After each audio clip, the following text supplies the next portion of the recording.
Praise lord అందరికీ. Pastor ఆంటీకి, pastor అంకుల్కి, ప్రకాష్ అంకుల్కి, పీటర్ అంకుల్కి, నా ముందు కూర్చున్న పెద్దవాళ్ళకి, చిన్నవాళ్ళకి అందరికీ ప్రైజ్ లార్డ్. గుడ్ ఫ్రైడే, శుభ శుక్రవార దినం.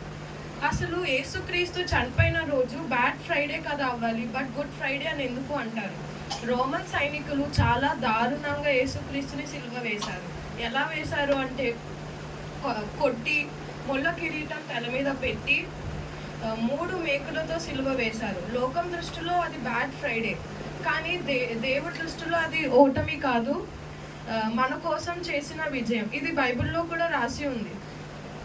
1 పేతురు 2:24 మన పాపములు తన శరీరమందు సిలువ మోసుకొని పోయెను అని ఉంది. మన పాపములు తన శరీరమందు సిలువ మోసుకొని పోయెను అని ఉంది. మనల్ని పాపం నుండి విడిపించి ఆయన మరణించారు. మరణాన్ని జయించి మన అందరికీ విజయం ఇచ్చారు.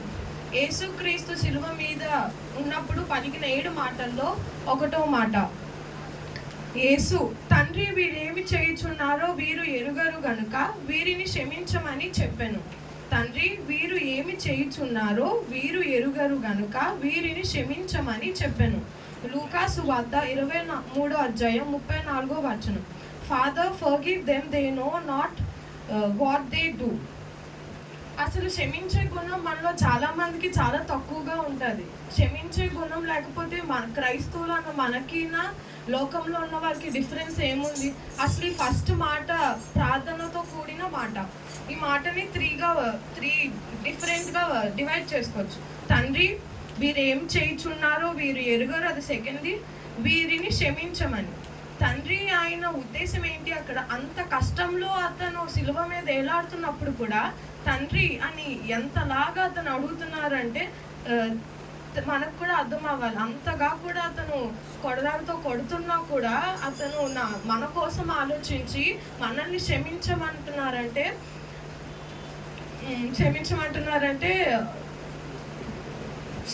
అలాంటి గుణం మనలో కూడా ఉండాలి అని దేవుడు కోరుకుంటున్నారు. ఈ బైబిల్లో వాక్యం రాసింది. మత్తయి సువార్త 5:44 మీ శత్రువులను ప్రేమించండి, మిమ్మును హింసించిన వారిని ప్రార్థన చేయండి. మీ శత్రువులను ప్రేమించండి, మిమ్మల్ని హింసించిన వారి కొరకు ప్రార్థన చేయండి. శత్రువుల్ని ఎప్పుడు క్షమించాలి. మనకి వేరే వాళ్ళకి గొడవ వస్తే వాళ్ళు మాట్లాడగానే చాలా మంది మొఖాలు తిప్పడాలు, మూతి తిప్పడాలు చేస్తారు. అలాంటివి చేయకుండా వాళ్ళు మాట్లాడగానే మనం క్షమించి వాళ్ళతో మాట్లాడితే అది చాలా ప్రాముఖ్యమైనది. మనల్ని హింసించిన వారి కోసం మనం ప్రార్థన చేయాలి. వాళ్ళు మనల్ని ఎలా చేస్తారో మనం కూడా వాళ్ళని అలాగే చేయాలి అన్నది మన బ్రెయిన్లోనే రాకూడదు. అసలు దేవుణ్ణి చాలా విధాలుగా హింసించారు రోమన్ సైనికులు. బైబిల్లో 2 వాగ్దానాల్లో రాసి ఉంది. మత్తయి సువార్త 26:24-28 ఉమ్మి వేసి ఆయనను గుద్దిరి, అరచేతితో కొట్టిరి. ఆయనని ఏమీ ఓన్లీ సిలువే వేయలేదు, చాలా బాధలు పెట్టి, చాలా కష్టాలు చూపించి, సందులో అంటే అటు ఇటు మనుషుల మధ్యలో సిలువ మీద తీసుకెళ్తుంటే ఉమ్ములు వేసి ఆయన పక్క నుంచి సైడ్ నుంచి చాలా విధాలుగా అతన్ని బాధ పెట్టారు. అసలు ఈ తండ్రి అన్న దాంట్లో ఏంటి ఉద్దేశం మనకి? 1 పేతురు 2:21 చూడొచ్చు.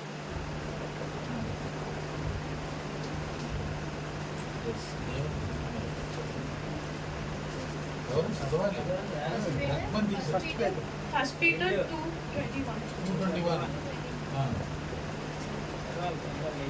క్రీస్తు కూడా మీ కొరకు బాధపడి మీరు తన అడుగుజాడలయందు నడుచుకున్నట్లు మీకు మాదిరి ఉంచిపోయాను. అడుగుజాడల్లో నడవాలి అంటే ఇప్పుడు యేసు ప్రభు అంత సిలువ అంటే అది తక్కువ ఏం బరువు ఉండదు కదా. దాంతోపాటు అతనికి రైట్ హ్యాండ్కి లెఫ్ట్ హ్యాండ్కి 2 కాళ్ళకి కలిపి ఒక మేక్ వేశారంటే చాలా భారంతో అతను నడవాలి. అలాంటిది అడుగుజాడల్లో మనం నడుస్తే మనల్ని అతను ఎక్కడో తీసుకెళ్ళి పెడతారు. మనం ఊహించలేము మన పొజిషన్ని అతను ఎక్కడ పెడతారో కూడా. సెకండ్ది, వీరేమి చేయుచున్నారో వీరు ఎరుగరు. మనకి అసలుకి యేసు ప్రభుకి ఎందుకు సిలువ వేస్తున్నారో వాళ్ళకి తెలుసు కదా. వాళ్ళకి ఏమి తెలుసు, ఏమి తెలీదు చూద్దాం. వాళ్ళకి ఏం తెలుసు అంటే మత్తయి సువార్త 27వ అధ్యాయం 22, 23. మత్తయి సువార్త 27వ అధ్యాయం 22, 23. అందుకు పిలాతు, అలాగైతే క్రీస్తు అనబడిన యేసుని ఏమి చేతునని వారిని అడుగగా, సిలువ వేయమని అందరిలో చెప్పింది. అధిపతి, ఎందుకు ఇతడు ఏ దుష్కార్యములు చేసినని అడుగుగా వారు, సిలువ వేయమని మరి ఎక్కువగా కేకలు వేసింది. ఫిలాతు అన్న ఒక అతను ఆ చుట్టుపక్కల్లో ఉంటున్నారు. అతన్ని మీరు ఎందుకు ఇతను ఏమి తప్పు చేశారు, న్యాయాధిపతి ఇతను ఏం తప్పు చేశారు, యేసుక్రీస్తు ఏం తప్పు చేశారు అని మీరు ఇతను సిలువ వేస్తారని అతను అడుగుతుంటే వాళ్ళు ఇంకా గట్టిగా అరుపులు అరిసి ఇంకా వేయండి, సిలువ వేయండి, సిలువ వేయండి అని అతన్ని అంటున్నారు. అది వాళ్ళకి తెలిసే చేసింది.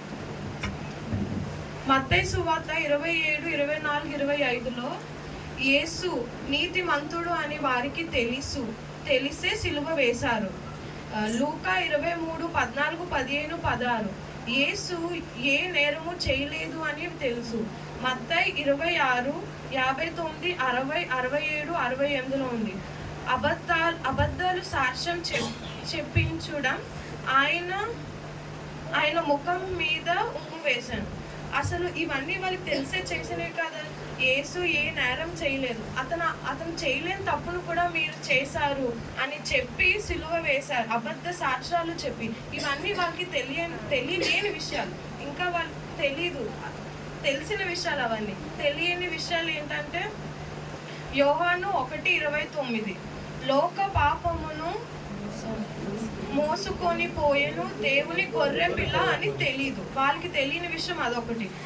లూకా 2:11 యేసు రక్షకుడుగా పుట్టాడు అని విషయం తెలీదు. మత్తయి 3:17 యేసు దేవుని కుమారుడు అని తెలీదు. మార్కు 10:45 యేసు ప్రాణం పెట్టడానికి వచ్చాడు అని తెలియదు. బైబిల్లో చాలా విషయాలు ఈ 4 కాకుండా ఇంకా రాసి ఉన్నాయి. వాళ్ళకి తెలియని విషయం. ఒకవేళ వాళ్ళకి ఆ విషయాలు తెలిసి ఉంటే అపోస్తులు అని ఒక మాట చెప్పారు. 1 కొరింథీ 2:8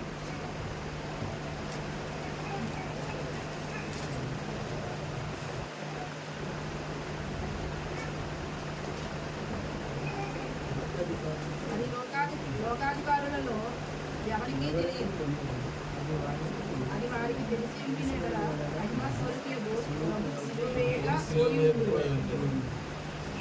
అసలు యేసు ప్రభు కోసం వాళ్ళకి ఎవరికి తెలీదు కాబట్టి సిలువ వేశారు. ఒకవేళ వాళ్ళకి తెలుసుంటే సిలువ వేయరు అని 1 కొరింథీ 2:8లో రాసింది.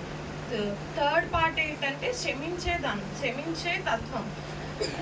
మనం ఎవరైనా ఏదైనా పాపం చేస్తే వెంటనే వాళ్ళు వచ్చి సారీ చెప్పకపోయినా మనం ఒక స్మైల్ ఇస్తే వాళ్ళు ఆటోమేటిక్గా నేను చేసింది తప్పే అని వాళ్ళకు ఉంటుంది. కాబట్టి మనం దేవుడి బిడ్డలు అన్నప్పుడు ఏదో ఒక రికగ్నైజేషన్ ఉండాలి. లోకంలో తిరిగే వాళ్ళకి మనకి డిఫరెన్స్ ఏంటి అంటే దేవుడు చెప్పిన మాటలు మనం ప్రకారం నడిస్తే డిఫరెన్స్ తెలుస్తుంది వాళ్ళకి మనకి. అలాంటిది ఈ లోకంలో చాలా అరుదుగా అయిపోయింది. ఇప్పుడు ఎవరైనా ఏమైనా చేసినా కూడా వాళ్ళని క్షమించాలంటే 2-3 సార్లు ఆలోచిస్తే కానీ ఎవరు క్షమించట్లేదు. చాలా ఎగ్జాంపుల్స్. ఇప్పుడు యేసుక్రీస్తు వాళ్ళని సిలువ మీద వేసి తీసుకొని వెళ్తున్నా కూడా అతను మన కోసం తండ్రి వీళ్ళు ఏం చేస్తున్నారో వీళ్ళకి తెలీదు, మీరు దయచేసి కరుణించి వీళ్ళని క్షమించండి అని అడుగుతున్నారు. అలాంటి గుణం కూడా మనలో ఉంటే చాలా బాగుంటుంది. ఏమైనా తప్పు చెప్పుకుంటే క్షమించండి. Thank you.